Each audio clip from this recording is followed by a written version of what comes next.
Hey guys, Jonathan from Stub Reviews. Today I'm here to give you my top 10 best films of 2018. It's been a while, I know, it's a little late. I've just been trying to make sure that I saw all the films that I thought needed to be on this list for 2018. So without further ado, my number 10 spot goes to Searching. Now, Searching was a very interesting film. It was independent and it was shot entirely from the perspectives of iPhone webcams, and other means of like mobile devices. So most films use that as a gimmick. However, this really used it to suck you in and make it feel real for you. Essentially, the film just follows this guy who's looking for his daughter, and we've heard that story before, but this film is surprisingly impactful on an emotional level. I found myself in tears by the end of the film, and it just swept me off my feet harder than any other film this year. My number 9 spot goes to Bad Times at the El Royale. In terms of writing, I think this is the best written film of the year. Sure, it can be a little convoluted at times, but real life is, in terms of how people actually speak, as well as having a really snazzy 70s background. Bad Times at the El Royale, trumps pretty much all the other, I guess, recent Tarantino wannabes recently, and I thought it was actually better than Tarantino's last film. My number 8 spot goes to Sorry to Bother You. Now, I know some of you guys may not have heard about this film. If you haven't, you definitely should. It follows the story of a telemarketer who finds out that if he uses his white voice, he can become very successful with calls. It was super unique, really out there, and that's all I want to give away. In terms of shock value, this is the most shocking film of the year. I remember when I was sitting in the audience with the people I was watching with, I just turned to my left, and we both had like the biggest WTF faces ever. My number 7 spot goes to Avengers Infinity War. Guys, we knew it was coming. This was one of the most entertaining movies of the year and one of the most anticipated movies, quite frankly, I think, of all time.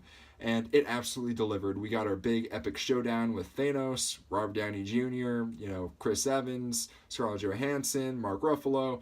The whole Avengers cast is there and they absolutely kill it. I'm so looking forward to Avengers Endgame, and if it's anything like this, that'll probably be on my 2019 best list too.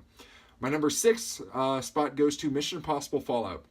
Now, Mission Impossible manages to defy all franchise expectations with the stereotype that with every entry, the films generally get progressively worse. However, on the side of Mission Impossible, every film since 3 has gotten progressively better. And arguably, I think Mission Impossible Fallout is the best Mission Impossible film of all time. And not only that, but one of the best action movies ever made. If we really break down stunt scene per stunt, all the incredible feats that were done in camera with this film, with the lack of special effects, I can't think of any film that has that number of stunts. Not only that, but there's some of the most impressively filmed scenes ever made. You have wide takes, amazing chase scenes, amazing car chases, people flying from buildings. Anything that you can want in an action-adventure film, Fallout has for you.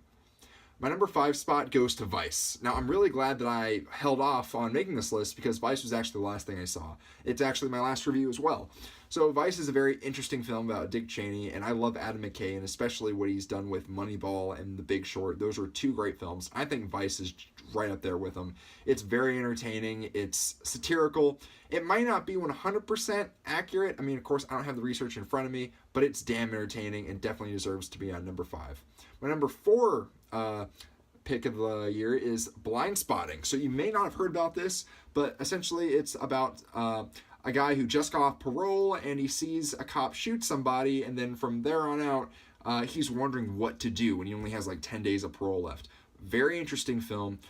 Similar to Searching, this film is very impactful, but not only that, it really understands its characters and has some of the best writing I've seen all year. And in terms of actually giving you a view into like a low income community and, misconceptions about cultural misappropriation, etc., this is a film for you. Definitely go see it. It should not be overlooked. My number 3 spot goes to First Man. My God, Damien Chazelle and Ryan Gosling are really a pair. I loved La La Land, although some of it's a little formulaic. I thought it was a very well-directed film. First Man is an absolute masterpiece. It's beautifully shot. It looks grainy like a film from the 70s would be shot in. Ryan Gosling gives an amazing performance as Neil Armstrong, and it really makes you care about going to the moon. And I know if I had the chance to go, be an astronaut right after that film, I would do it in a heartbeat. First Man is inspiring, as well as just an amazing insight into one of the most important figures in human history. My number 2 spot goes to Hereditary. So Hereditary was one of the most shocking films of the year. I know I've said a lot on this list, but this film actually like creeped me out to my core. This film does this amazing thing that very few horror films do nowadays, which is lingers on a shot, and it doesn't explicitly, point out anything that says it would be wrong, but it puts something weird in the background, and it lets you figure it out.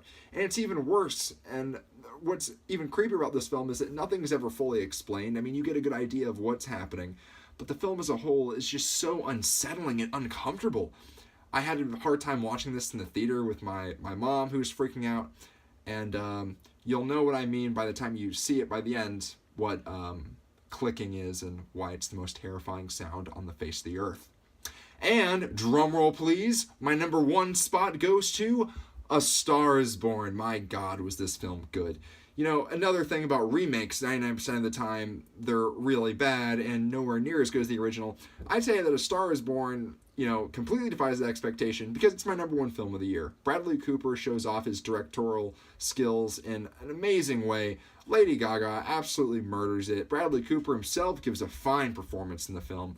The movie has the best soundtrack of the year. The drama feels so real, and there's just so much passion. The film is beautifully shot. Anything you want about a drama is in this film. They don't make films like this anymore. This feels like a film that should have been made in the era of like Shawshank Redemption, in terms of it has that really rich and delicate, care with its characters. Fantastic film. You have to check it out.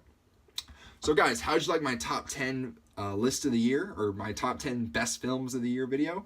Please let me know in the comments. Also, make sure to like this video and subscribe to my channel if you haven't already done so. And just to give you guys a quick update, so if you guys want to see kind of our remaster of Retrospective 4, we renamed it so we could send it into a few different competitions, and hopefully people wouldn't be confused by the title. So we renamed it Perfidy, which, for you guys who don't know what that means, it basically means like the ultimate form of betrayal. That's pretty much all you need to know. But if you want to go and see that version of Retrospective 4, which is, upscaled to it's 1080p, so it's the source material. We kind of we're trying to rush it out back in July, so it didn't look quite as good as it could have, as well as a completely remastered score from our best man, John Calai. Did a great job in it. So that's actually circulating through a few different festivals right now. I'm Jonathan from Stub Reviews. Have an excellent day.